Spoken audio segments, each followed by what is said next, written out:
नमस्कार.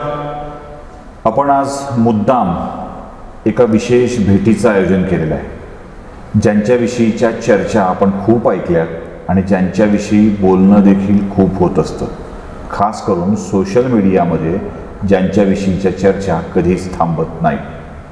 वृत्तीनं बंडखोर, स्पष्ट वक्ता आणि कधी काय करतील याची शाश्वती जगाला येत नाही. त्यांना असते, जगाला येत नाही. असं एक व्यक्तिमत्व आपल्यासोबत आहे. नुकतेच जामिनावर सुटून आले ते कन्नडचे माजी आमदार हर्षवर्धन जाधव. खूप विषयावरती आपल्याला चर्चा करायची आहे, खूप विषयावरती आपल्याला गप्पा मारायच्या आहेत आणि त्यांच्याकडून बऱ्याच गोष्टी स्पष्ट करून घ्यायच्या आहेत. त्यांची राजकीय वाटचाल, त्यांच्या आत्तापर्यंतच्या वादाची पार्श्वभूमी, कोणत्याही खाजगी विषयाला हर्ट न करता आपण या हर्ट टू हर्ट गप्पा मारणार आहेत. पहिल्यांदा तुमचं स्वागत. बऱ्याच कालखंडानंतर तुम्ही जामिनावर सुटून आलेले आहात. तुम्ही एक असं व्यक्तिमत्व आहात की ज्याला सगळीच अनुभव घेता आलेली आहेत. म्हणजे पोलिसांच्या मारहाणीपासून ते पोलिसांच्या ताब्यात राहण्यापर्यंत, येरवडा जेलपर्यंत अशी सगळी अनुभव तुम्ही आता घेतलेली आहेत. दुर्दैवाने हे कौटुंबिक कारणासाठी हे घडलं आहे, हे सगळ्यात वाईट गोष्ट आहे. मी त्या कौटुंबिक कारणाकडे जात नाही आहे. पण हर्षवर्धन जाधव राजकारणातून संपले, राजकारणातून बाजूला हटले, असं काही जी सगळी चर्चा होती आणि त्यानंतर कन्नडमध्ये जो काही प्रतिसाद बघतोय त्यानंतर राजकारणात पुन्हा कन्नडच्या राजकारणात सक्रिय राहण्याचा आपला विचार आहे की आता आपण राजकारणापासूनच मागं केलेल्या पद्धतीनुसार दूर राहत आहे? मुद्दा हा सगळ्यात महत्त्वाचा असा आहे की माणसाला नेहमीच मनःशांती पाहिजे असते आणि ही मनःशांती मिळण्यासाठी माणूस कोणत्याही स्तराला जाऊ शकतो. माझ्या आयुष्यात असे काही प्रसंग आले की ज्या प्रसंगातून राजकीय संन्यास घेतला तर मनःशांती जास्त मिळेल अशा पद्धतीचं मला सुचलं आणि त्या पद्धतीने मी तो निर्णय घेतला. अर्थातच तो व्हिडिओ प्रकाशित झाल्यामुळे, यूट्यूबवर गेल्यामुळे सगळ्या महाराष्ट्रात त्याची चर्चा झाली. मात्र कालांतराने ज्या वेळेला वेगवेगळे प्रसंग पुन्हा निर्माण झाले, विशेष करून आता हा जो प्रकार पुण्यामध्ये आमचा कुठलाही दोष नसताना आमच्यावर लादण्यात येऊन आम्हाला जेल भोगावी लागली. हायकोर्टाने बेल देत असताना नमूद केलं की 307 हा कलम लागू शकत नाही, जास्तीत जास्त 325 किंवा 326 हा कलम लागू शकतो. त्यामुळे निश्चितच हे मुद्दामून केलं असं एक विषय समोर आलेला आहे. आता जर राजकीय संन्यास घेऊन सुद्धा मनःशांती मिळणार नसेल आणि लोक येणं प्रकारेनं त्रासच देणार असतील तर मग अशा स्थितीमध्ये राजकारणात परत आल्याशिवाय काहीही गत्यंतर नाही. त्यामुळे मी नुकतंच डिक्लेअर केलं आहे की मी राजकारणात परत सक्रिय होतो आहे. हे सगळ्यात काही महत्त्वाचे प्रश्न पडतात. हर्षवर्धन जाधव पोलिसांना मारहाण करतात, हर्षवर्धन जाधव पोलिसांच्या थोबाडीत मारतात, हर्षवर्धन जाधव राजकीय संन्यास घोषित करतात, हर्षवर्धन जाधव प्रॉपर्टी देऊन टाकली म्हणतात, कधी कुणाला अंगावर जातात, कधी कुठली भूमिका घेतात. हर्षवर्धन जाधव आता वेडे झाले आहेत असा एक चर्चा सगळीकडे पसरते आहे आणि त्याच्यातून तुमच्या वेडेपणावर काही मंडळीकडून शिक्कामोर्तब केलं जातं आहे. हर्षवर्धन जाधव, आता आपण बसतोय आणि तुम्ही शांतपणे बसलाय त्या अर्थी वेडे वाटत नाही आहेत, पण हे काय आहे? हे कसले झटके आहेत? प्रामाणिकपणाचे झटके आहेत. प्रामाणिक माणसाला वेडा म्हणतात तशातला हा प्रकार आहे. जर तुम्ही प्रामाणिक नसला तर तुम्ही आजच्या जगात शहाणे असता आणि जर तुम्ही प्रामाणिक असला तर तुम्ही आजच्या जगात वेडे असता. हा साधा नियम आहे. एकटे हर्षवर्धन जाधव प्रामाणिक आणि बाकी जग अप्रामाणिक, म्हणजे बाकी नातलग अप्रामाणिक, असा तुमचा दावा आहे का की कसं आहे? माझा दावा हा नाही आहे की अख्खं जग अप्रामाणिक आहे. माझा दावा हा आहे की मी प्रामाणिक आहे. अच्छा. आणि मी प्रामाणिक असल्यामुळे बऱ्याच लोकांना अडचण येते. त्यामुळे तुम्ही जे आता म्हटला की पोलिसांच्या कानफडत मारली, असं केलं, तसं केलं, हे केलं, ते केलं, मी या निमित्ताने आपल्याला सांगू इच्छितो की जे काही गुन्हे माझ्यावरती दाखल झालेले होते, या गुन्ह्यांपैकी 90% गुन्ह्यांमध्ये मला कोर्टाने निर्दोष मुक्तता दिलेली आहे. मागे माझ्यावरच हल्ला करून माझ्यावर 307 हा गुन्हा दाखल करण्याचं काम महाराष्ट्र पोलिसांनी केलं होतं 2011 मध्ये. त्या 307च्या गुन्ह्यातूनही निर्दोष मुक्तता माझी झालेली आहे. त्यामुळे पोलिसांना मारलं, पोलिसांच्या कानफडत मारली, ह्याला मारलं, असं केलं, तसं केलं, आणि म्हणून हा माणूस डांबरट आहे, वेडा आहे, अशा पद्धतीची चर्चा ही मला असं वाटतं की खोटी आहे. ज्या लोकांना माझा प्रामाणिकपणा सहन होत नाही ते लोक अशा पद्धतीची तुम्ही या चर्चेकडे लक्ष पण दिलेलं नाहीये कधी की त्याचं कारण असं आहे की जे मी केलंच नाही त्याचं मी जस्टिफिकेशन का देऊ. आता आज तुम्ही मला हा प्रश्न विचारला थेट, त्यामुळे मी आज माझी भूमिका तुम्हाला सांगितली. पण मी जाऊन बळजबरी कोणाला म्हणणं की नाही असं माझं नव्हतं आणि हे असं माझं होतं, अशा पद्धतीचं कधी केल्याचं मला आठवत नाही. मी जे काही केलं ते प्रामाणिकतेने केलं आणि प्रामाणिकतेने करत असल्यामुळे मला त्याचा कधीच विचार आला नाही मनामध्ये की मी ह्याचं जस्टिफिकेशन दिलं पाहिजे. पक्षांतर, अपक्ष, मनसे, मी तुम्हाला त्या सततचे पक्षांतर, हे बघा मी तुम्हाला परत सांगतो, हा माझा प्रश्न नाही, मला माहिती आहे, मित्रांना निश्चितच मी तुम्हाला उत्तर देतो. प्रामाणिकपणे काम करत असताना ह्या अडचणी अटळ आहेत. प्रश्न हा आहे की लोकप्रतिनिधींनी प्रामाणिक कोणाशी राहायला पाहिजे. तुम्ही लोकांशी प्रामाणिक राहणार आहात का तुम्ही पक्षाशी प्रामाणिक राहणार आहात. पक्षाची ध्येयधोरणं बऱ्याचदा अशी होतात की त्यावेळेला हा प्रश्न निर्माण होतो की प्रामाणिकता कोणाबरोबर ठेवायची. जे परंपरागत म्हणण्यापेक्षा ज्याला आपण म्हणतो की पॉलिटिशियन या कन्सेप्टमध्ये जे लोक आहेत, राजकारणी ज्याला आपण म्हणतो, ती लोक नेहमीच पक्षाला प्राधान्य देतात. पक्ष म्हटला की बैल गाभण तर हे म्हणतात की 9वा महिना. आणि असे लोक ज्यांची कुठलीही लायकी नाही अशी माणसं केंद्रात जाऊन बसतात, फक्त पक्षाचं लांगुलचालन करत करत. आता मनसेच्या वेळेला 2011 या साली ज्या वेळेला हल्ला माझ्यावरती झाला, त्यावेळेला तो हल्ला अर्थात पत्रकारांनी पण कव्हर केलं. पहिल्या दिवशी चुकीच्या बातम्या आल्या, नंतर खऱ्या बातम्या आल्या, परंतु तो हल्ला शेतकऱ्यांच्या झालेल्या नुकसानाचा मुख्यमंत्र्यांनी पाहणी करावी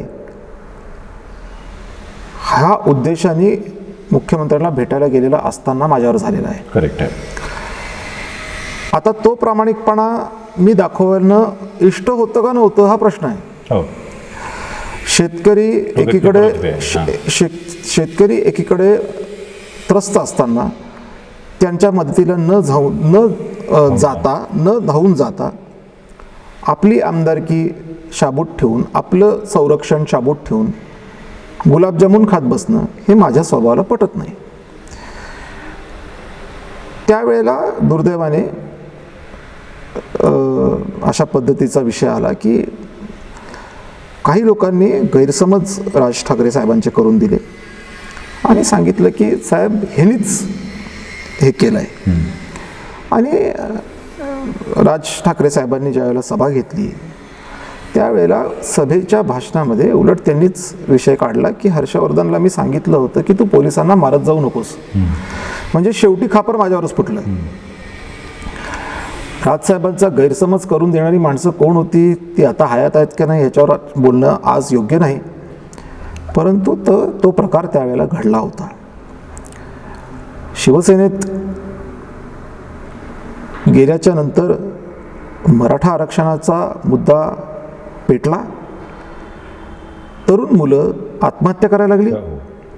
मला ते सहन झालं नाही, मी भूमिका घेतली आणि मला वरिष्ठ पातळीवरून एका गृहस्थांचा फोन आला आणि त्यांनी सांगितलं की हर्षवर्धन, तुम्ही हे करू नका.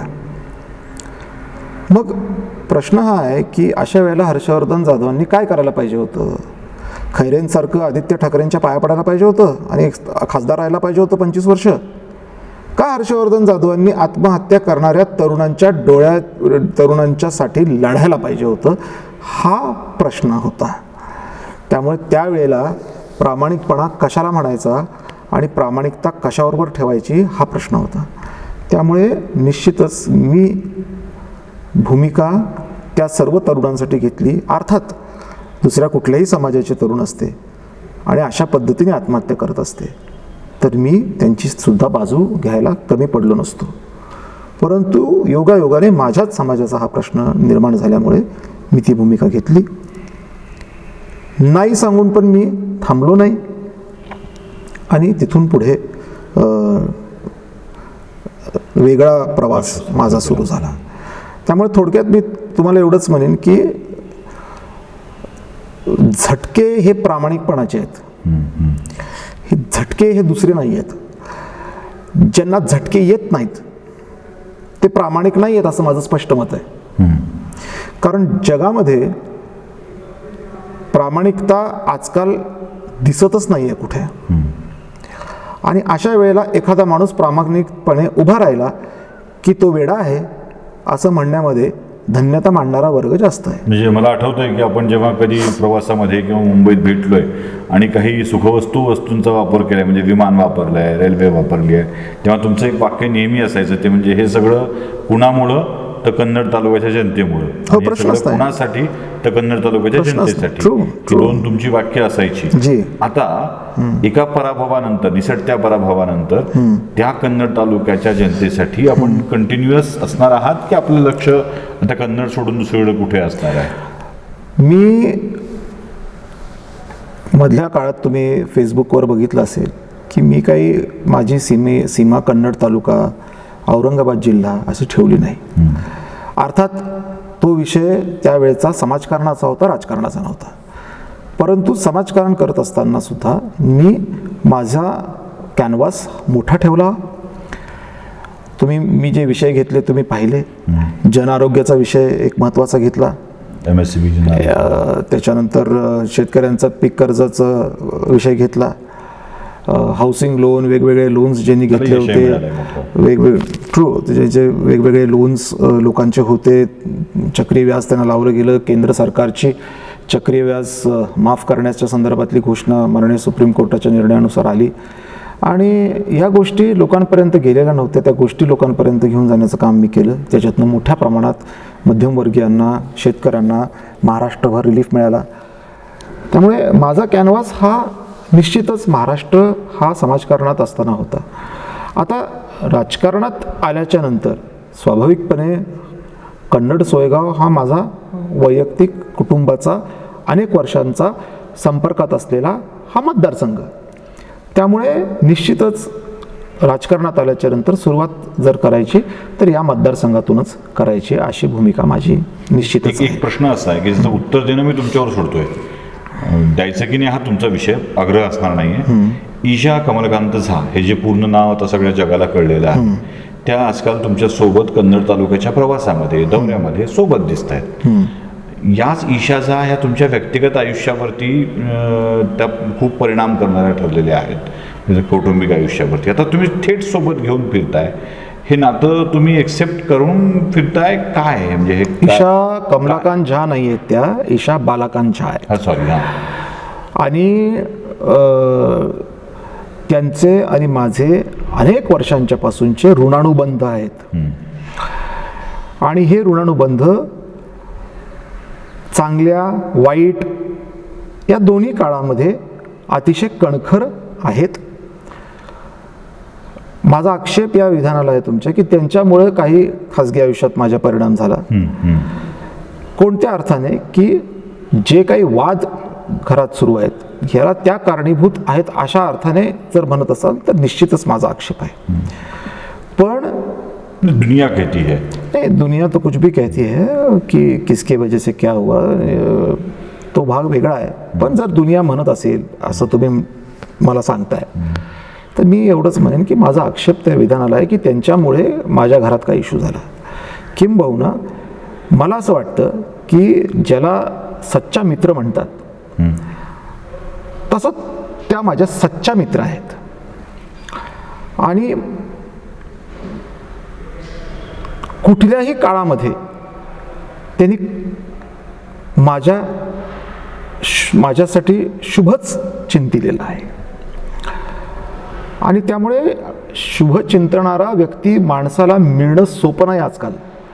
आजकाल प्रत्येक माणसाला स्वार्थ दिसतो.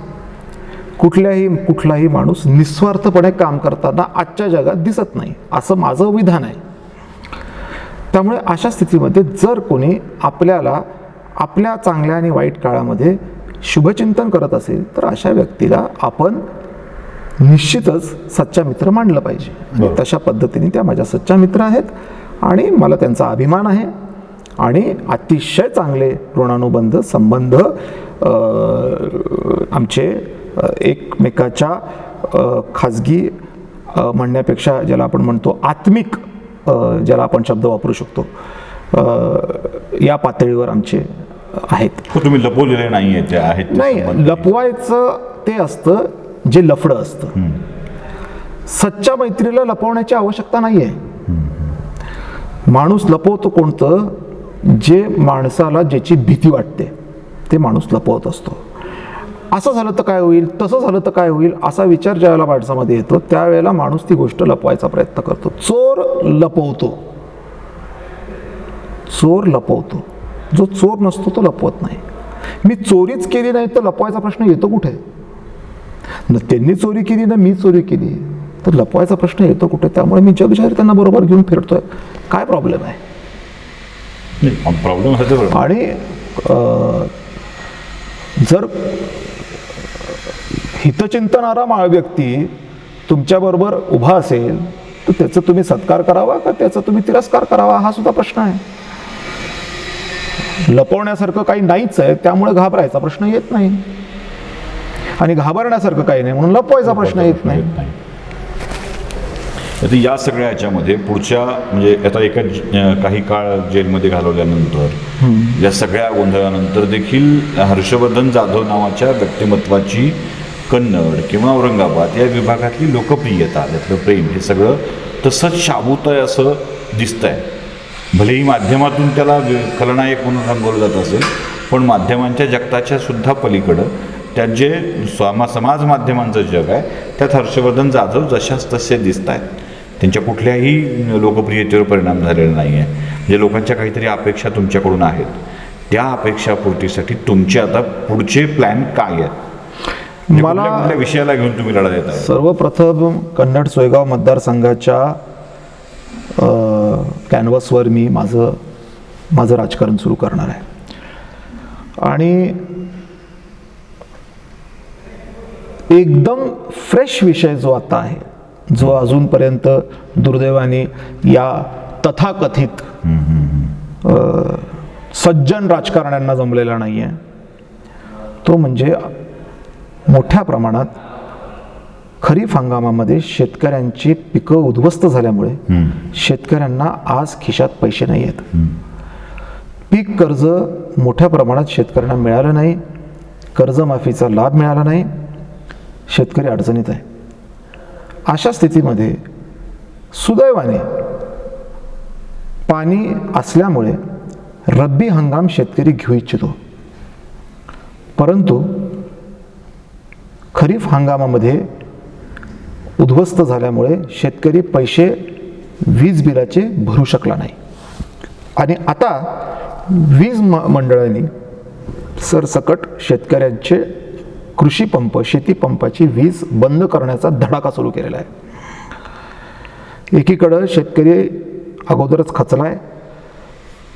सुदैवाने पाणी असल्यामुळे शेतकरी चला खरीप गेलं, रब्बी तरी घेऊया अशा मानसिकतेत आहे. आणि अशा मानसिकतेत असताना त्याला त्याच्या विहिरीतून पाणी त्याच्या शेतापर्यंत घेऊन जाता येण्यासाठीची लागणारी वीज तोडली जाते आहे. त्यामुळे आज जर सगळ्यात महत्त्वाचा मुद्दा काही माझ्या दृष्टिकोनातून आहे तर या शेतकऱ्यांना रिलीफ कसा देता येईल, काय माध्यम त्याच्यामध्ये शोधता येईल, या पद्धतीचं मी काम करतोय. राजकीय पक्षाकडची कुठली वाटचाल? नाही, राजकीय पक्षाची वाटचाल आज 3 वर्ष निवडणुकाला असताना बोलणं मला वाटतं योग्य नाही. काय होतंय जगासमोर येणारच आहे. त्यामुळे मी आज त्याच्यावर काही टिप्पण करणार नाही. पण जसं मी माझ्या इंटरव्ह्यूमध्ये पहिल्या वाक्यापासून सांगत आलो आहे की माझी जी नाळ आहे ती माझ्या मतदारांशी आहे, माझ्या लोकांशी आहे. आणि त्यामुळे माझ्या लोकांचं डोक्यात माझ्या पहिल्यांदा येतं. लोकांना, राजकारण्यांना राजकारण करत असताना पहिल्यांदा डोक्यात राजकीय पक्ष येतो. पण मला पहिल्यांदा राजकीय पक्ष डोक्यात येत नाही. मला पहिल्यांदा लोकांचं काम लक्षात येतं. राजकारण म्हणजे पहिलं त्याच्यामध्ये समाजकारण हे माझ्या आईवडिलांनी शिकवलेलं असल्यामुळे मला तो कन्सेप्टच रुजत नाही की राजकारण सुरू केलं म्हणजे पहिल्यांदा पक्ष घ्या. राजकारण सुरू केलं म्हणजे पहिल्यांदा तुम्ही लोकांच्या अशा काही गोष्टींमध्ये सहभाग घ्या, लोकांना अशा काही गोष्टींमध्ये मदत करा की लोकांनी आपोआप म्हटलं पाहिजे की हा माणूस आम्हाला पाहिजे. तुम्ही मगाशी बोलताना एक बोललात की माझी लोकप्रियता कमी झालेली नाही आहे. मला खरंच माहीत नाही की माझी लोकप्रियता कमी झाली आहे किंवा नाही झाली आहे. पण मला एका गोष्टीचं समाधान निश्चित आहे की मी लोकसभेत अपक्ष उभा राहिल्याच्या नंतर मला 2,84,000 मतं पडलेली आहेत. खरं. महाराष्ट्रात मोठे मोठे लोक अपक्ष उभे राहून बघितलं, त्यांना कोणालाही 50,000 लाख मतांच्यावर मतं मिळाली नाहीत. पण मला 2,84,000 मतं ट्रॅक्टर या निशाणीवर मिळाली. मला असं वाटतं हे माझ्या प्रामाणिकतेचा विजय आहे. हा माझ्या लोकांबरोबरचा नाळ असलेला जो माझा स्वभाव आहे त्याचा हा माझा विजय आहे. आणि मला असं वाटतं की आज राजकीय पक्षाची चर्चा न करता आज समाजकारणामध्ये जास्तीत जास्त सहभाग घेऊन लोकांना कसं आपल्याला मदत करता येईल या भूमिकेतून वागण्याची आवश्यकता आहे. हर्षवर्धन जाधव, त्यांच्या मातोश्री आणि वडील रायभानजी जाधव या तिघांनी सांभाळलेल्या या मतदारसंघात आज सगळं हिरवंगार दिसतं, कारण इथे सिंचनाची कामं झाली आहेत. वर्षानुवर्ष प्रतिनिधित्व करणाऱ्या माणसांच्या मतदारसंघात तुम्हाला फक्त दुष्काळ दिसेल, पण कन्नड विधानसभा मतदारसंघ मात्र आज सुपीक अवस्थेत तुम्हाला दिसतो. याला कारण या नेतृत्वाची दूरदृष्टी आहे. इतक्या शांतपणे बोलणारे हर्षवर्धन जाधव, ज्यांना वेड ठरवण्याचा प्रयत्न होतो आहे, त्यांचं हे असं असणं, जर वेड असेल तर असं वेडं असणं ही खूप छान असतं असंच म्हणावं लागेल. आता हर्षवर्धन जाधवांची पुढची वाटचाल काय याविषयीची प्रतीक्षा, याविषयीची उत्सुकता आपल्या सगळ्यांच्या मनामध्ये असेल. आणि ती उत्सुकता अशीच कायम ठेवून त्यांच्या समाजकारणासाठी आपण शुभेच्छा देऊया. धन्यवाद. धन्यवाद जाधव. थँक्यू. आभारी आहे.